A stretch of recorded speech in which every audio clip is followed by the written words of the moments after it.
جماعت لے کر دارالعلوم دیوبند گیا. عرب حضرات کی جماعت تھی میرے ساتھ.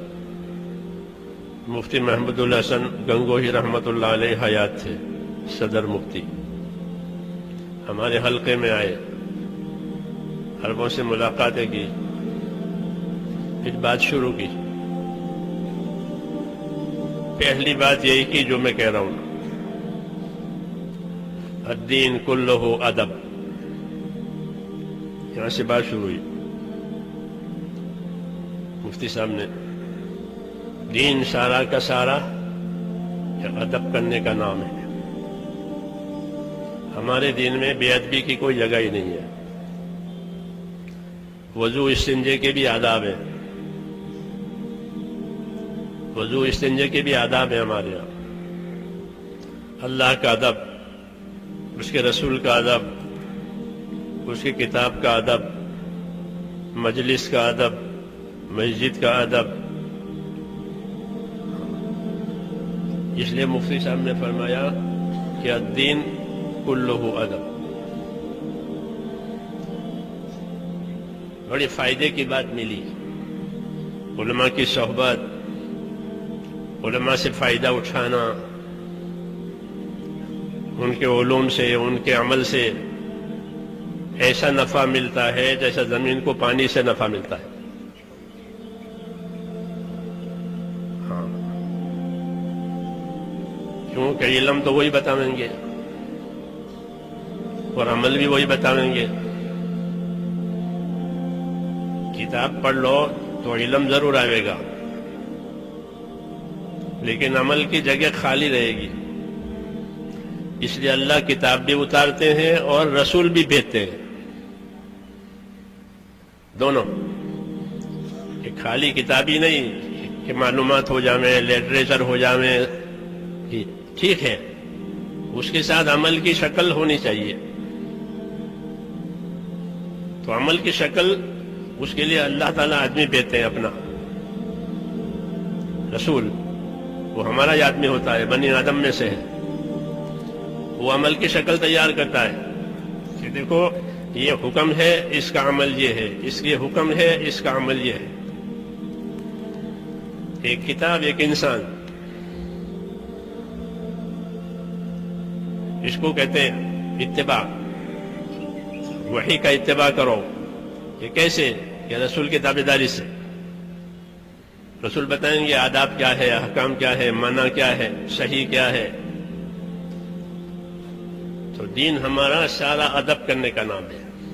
اور ادب کے معنی تکلفات نہیں ہے جیسے آج کل تکلفات ہو گئے. تکلفات کا نام ادب. شکر کے بیٹھ جائیں گے, شکر کے کھڑے ہو جائیں گے. ہاں, اس کو تکلفات کہتے ہیں. ادب تو تعظیم کرنے کا نام ہے, حکم کی تعظیم. عبداللہ بن مسعود مسجد میں داخل ہو رہے تھے, دروازے پر پہنچے.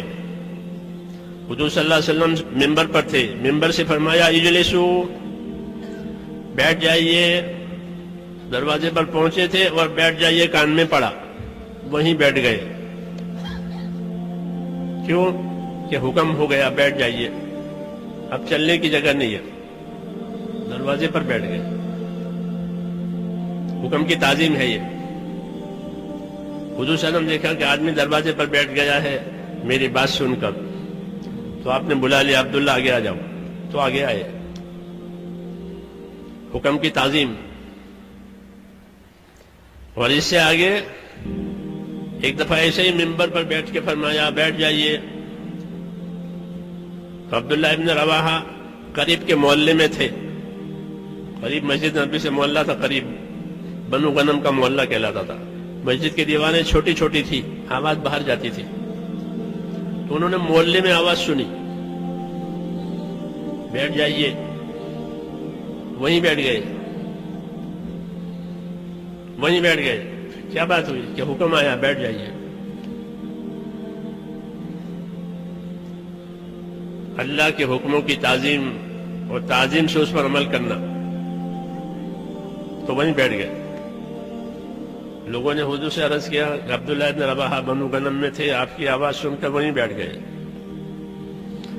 آپ نے خوش ہو کر کے ان کو دعا دی کہ اللہ تعالیٰ ان کی اطاعت کی رغبت اور زیادہ کرے، بات ماننے کا اور ان کو شوق دے اللہ. تو یہ ہمارا کام ہے میرے دوستو، یہ کوئی رسمی چیزیں نہیں ہیں، آداب ہے، احکام ہے، ذمہ داریاں ہیں، اور یہ ساری کی چیزیں ذمہ داری سے اور امانت داری سے پوری کی جائے گی، تب یہ دین بنے گا. اخلاص بھی شرط ہے، اخلاص کے ساتھ کام کریں، ایک اللہ کو راضی کرنے کے لیے، اور کوئی غرض نہیں ہے. کوئی پوچھے تو کوئی نہ پوچھے تو کام کرنا ہے. کہ ہم کو نہیں پوچھا کہ کوئی بات نہیں پوچھا تو ہم کام کریں گے.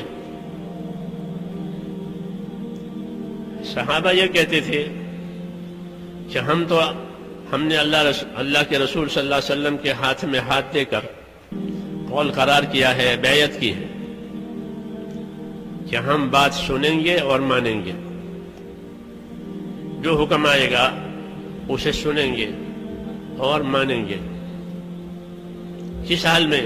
کہ ہر حال میں. اللہ غریب بنائیں گے تو بھی بات مانیں گے، اللہ مالدار بنائیں گے تو بھی بات مانیں گے. ہمارا جی چاہے گا اور کام بھی ملا تو بھی کام کریں گے اور بات مانیں گے. جی نہیں چاہتا تھا اور کام ذمے میں آیا کہ تو بھی کام کریں گے، بات مانیں گے. 4. 5ویں بات، وعلی اثرۃ علینا بایانا رسول اللہ صلی اللہ علیہ وسلم علی السمع والطاعہ فی العسر والیسر والمنشۃ والمکرہ وعلی اثرۃ علینا. یہ 5ویں بات کہ کوئی ہم کو آگے کرے تو بھی ہم بات مانیں گے، کوئی ہمیں پیچھے کر دے تو بھی بات مانیں گے، کوئی ہمیں پوچھے تو بھی بات مانیں گے، کوئی ہمیں نہ پوچھے تو بھی بات مانیں گے.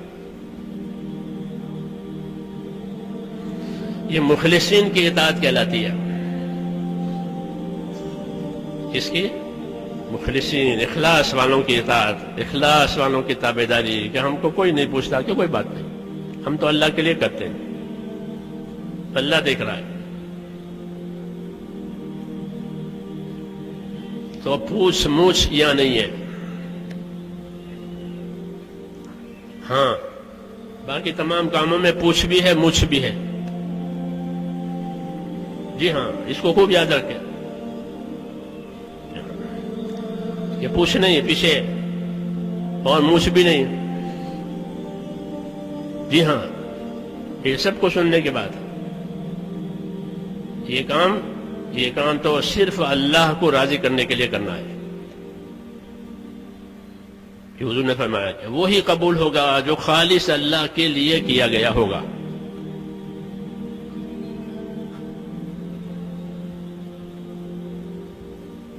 اس لیے صحابہ نے کہا کہ ان 5 صورتوں میں ہم بات مان کر کے رہیں گے. بس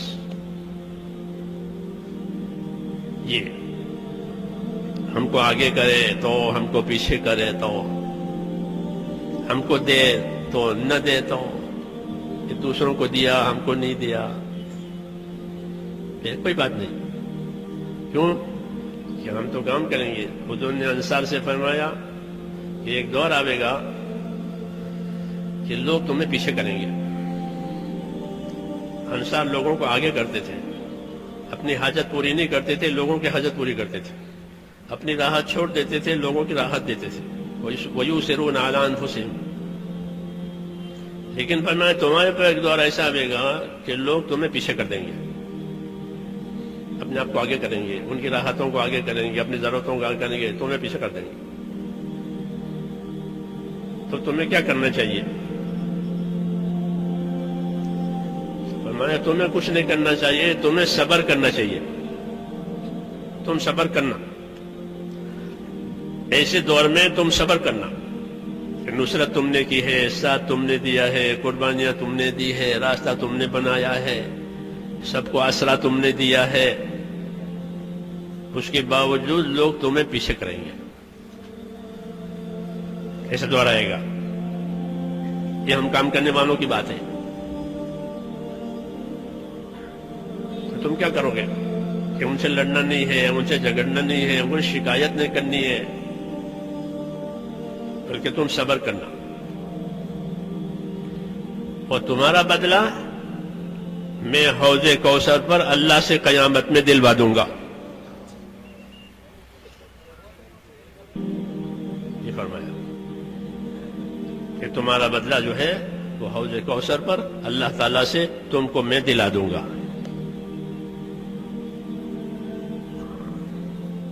یہ ہدایتیں ہیں، بہت وزنی ہدایت ہے یہ، ہر کام کرنے والے کے لیے، ہر پرانے کے لیے، کہ وہ اپنے کام کا کوئی بدلہ نہ مانگے، کوئی اعزاز نہ مانگے، کوئی مقام نہ مانگے.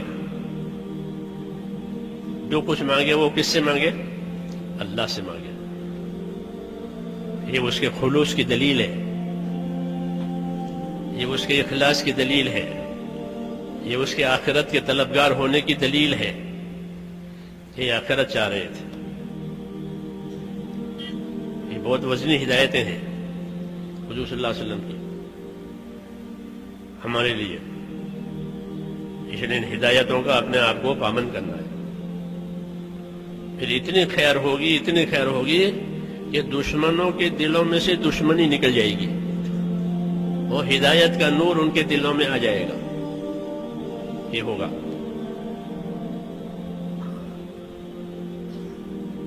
کیونکہ یہ کام ہے ہی صبر آزما، صبر کرنے کا کام ہے.